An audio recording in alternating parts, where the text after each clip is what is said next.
Thank you. Good morning. I told a few friends last week that I was coming to speak at a divestment workshop, and they all asked exactly the same question, which is, what is divestment?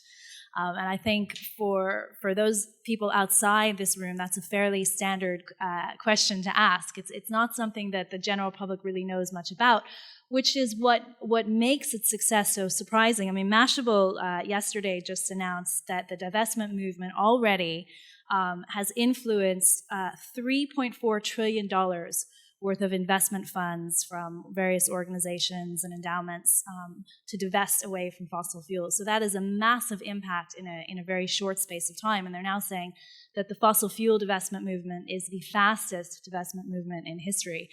So it just shows the potential for this divestment campaigning to have real impact here in Ireland. So I think Mark made all the compelling arguments for the economic arguments to divest, and the social arguments and the scientific arguments. And I've been set with the task of showing how the divestment campaigning can not only influence divestment from fossil fuels and investments, but also can influence national policy.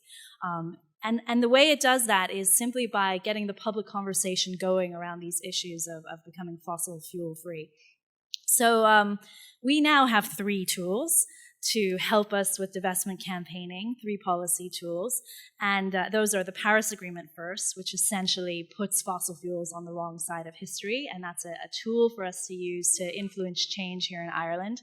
We have our own Climate Action and Low Carbon Development Act, which sets a vision of a low-carbon society in Ireland, and a legal mandate that our 32nd DAL will not be able to do what our 31st DAL did, which was let our national mitigation plans expire in 2012 and do nothing in the last 5 years to actually reduce emissions. So under this new act, that technically will not be able to happen again. And we also have, as of last January, the Energy White Paper, which sets a vision of a fossil-free energy system in Ireland. It says that by 2050, we'll be 80 to 95% decarbonized in our energy system, and by 2100, we would be completely decarbonized. So all of these things have the vision and are all useful tools for us to push our governments toward a fossil-free society. But the bad news is that none of them are strong enough in their own right to make this happen, and that's where campaigning becomes essential. So with the Paris Agreement, we know that it's not legally binding, and that's going to pose a challenge for enforcing it and taking real action. Our Climate Act doesn't actually have a definition of what low carbon is, and the timelines are set so that it's possible we could delay action even further, depending on how things go. And our Energy White Paper definitely has the vision for a fossil-free society, but the objectives and the real actions within that white paper are still very unclear, and if anything, a bit contradictory, because it says that oil and gas exploration will continue to be a part of our energy policy until well into this century, which really contradicts the idea of moving toward a fossil-free energy system. So divestment has an opportunity in Ireland to address the kind of actions that are stopping us from going fossil-free. And specifically, things that divestment could influence are things like the fact that we have no payment for solar electricity right now. So Ireland produces, I think, 100 gigawatts of solar energy at the moment, none of which can be sold to the grid because we have no price for communities to sell that electricity.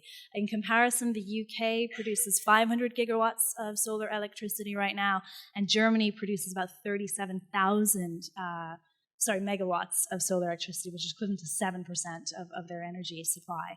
Ireland has the same capacity for solar energy as a lot of our European counterparts, so there's really no reason why we shouldn't be joining the rooftop revolution that's happening in Europe, except for the fact that we don't have a price on solar. And that's something that divestment could influence in campaigning. We also have a poor track record on community ownership The Energy White Paper does talk a lot about the need for citizen participation and community ownership of energy, but it doesn't really say how it's going to go about doing that, and that's something that we all need to be pushing for in our campaigning. And finally, the vision of a fully decarbonized society by 2100 and a nearly decarbonized society by 2050 is not quite good enough. We could be pushing for a faster decarbonization. There's nothing to stop us from being completely decarbonized by 2050 or even 2100. And one or two of the ways that we could address that is one in the form of peat and coal subsidies. So we're still subsidizing peat and coal here in Ireland, and it's very unclear in the white paper whether or not we will continue to subsidize them. It looks like there's a strong risk that we'll use bioenergy subsidies through co-firing in the peat station as a means of subsidizing our peat plants. So that's an opportunity for divestment to really influence change. And finally, fracking is still an open-ended question. Our energy white paper says that there'll be a moratorium on fracking until the EPA study is completed, which should be in the next year. And then it's still, open season on the potential for fracking in Ireland, which really contradicts the whole objective of the Paris Agreement and real action on climate. Some of you, I know, were watching the leaders' debate last night, as was I, and you might have noticed that the debate was really focused, as usual, on economy and money. And that's what our political system seems to focus on. And once again, there was no mention of climate, environment, or energy.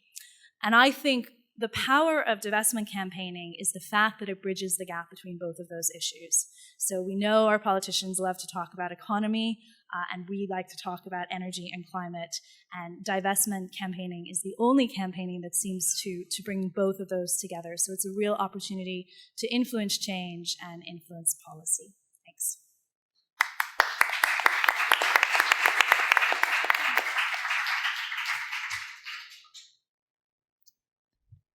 This is working, okay.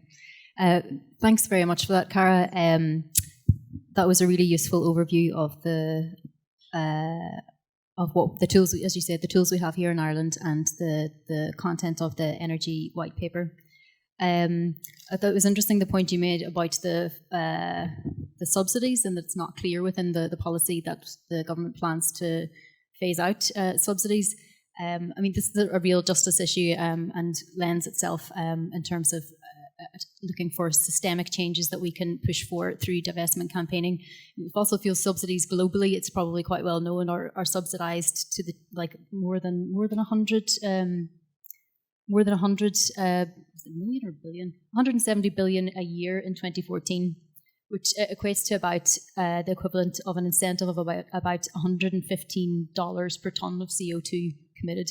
That's a massive problem. So I think in terms of policy signals that fossil fuels are definitely being phased out, that's a problem globally and something that's clearly not being addressed in our policy here. So I suppose that seems to be the consensus across civil society, that the white paper on energy is good on vision and headlines, but weak and inconsistent in the detail. I was just wondering, there's an argument made in the policy that we will continue to rely on fossil fuels for an extended period of time, and therefore it's justified to continue to invest in them. So the government is justifying continued exploration also for fossil fuels within Ireland's coastal basins from an energy security and revenue perspective, etc. What's your thought on that? Yeah, there's a few issues with that. Mark talked about the unburnable carbon, and basically we can't burn 20% of our known fossil fuel reserves, right? We have to, is it 80% we have to keep in the ground and 20% we can burn. So there's no point in looking for any more because we can't burn it anyway. So that's from a global perspective and the whole goal of meeting 2 degrees or 1.5 degrees. But from an energy security perspective and the idea that natural gas is some kind of transition fuel, it's a dangerous road to go down, because if we start investing in natural gas exploration as a transition fuel, then basically we're taking away investment from renewables, and we're taking away investors from renewables. So most people would agree that using that as an argument actually will inhibit future growth in renewables. And on going back to the justice issue, I mean, for most of us here, and certainly for Troca, the transition of the energy sector and transition in decarbonisation in general has to be just as well as ambitious. And climate justice globally and climate justice domestically can and should go hand in hand. What are your thoughts on, in general, in terms of how that justice perspective is reflected in the policy? The white paper does talk about community involvement, and really the Department of Energy has said that community involvement is really important. And they do mention the idea of fuel poverty and the need to address fuel poverty. I think there's a national strategy coming out this year on fuel poverty. But they keep thinking that fuel poverty is essentially around fossil fuels and helping people purchase fossil fuels. So essentially that's another way of subsidizing fossil fuel use. There's nothing in their plans so far that indicates that fuel poverty will be around transitioning to renewables.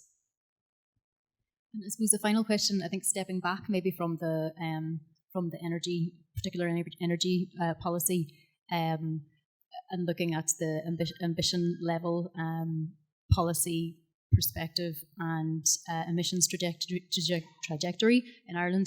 And we know that based on the EPA statistics that we're set to overshoot our EU targets on emission reductions within the next few years. And it's not clear that government policy is moving towards pulling that back, and in fact we can see counter indications that government policy is going to push us further beyond the threshold than we're already set to do. So I suppose it's useful to think about how divestment campaigning can help us to achieve systemic changes, particularly in relation to energy policy, given the logical link between fossil fuel divestment and energy policy, but also how the conversation starter that divestment presents us with, as you mentioned at the beginning, Cara, can help us to have new conversations, to inform, to educate, to motivate people to have a bigger conversation about the need for ambition and coherence at the policy level in Ireland. Want to reflect on that as well? I think we all see our politicians lately, very focused on money, and if they see the money moving and they see the business community moving into that divestment sphere, they're going to jump on that bandwagon too. So divestment is essentially a tool to get that conversation going with our political leadership. And once they feel, a lot of times they say the reason they don't act on climate is because it's not a doorstep issue. So once they feel it is a doorstep issue, be it on doorsteps or with the business community, they have a tendency to take more action on the issue.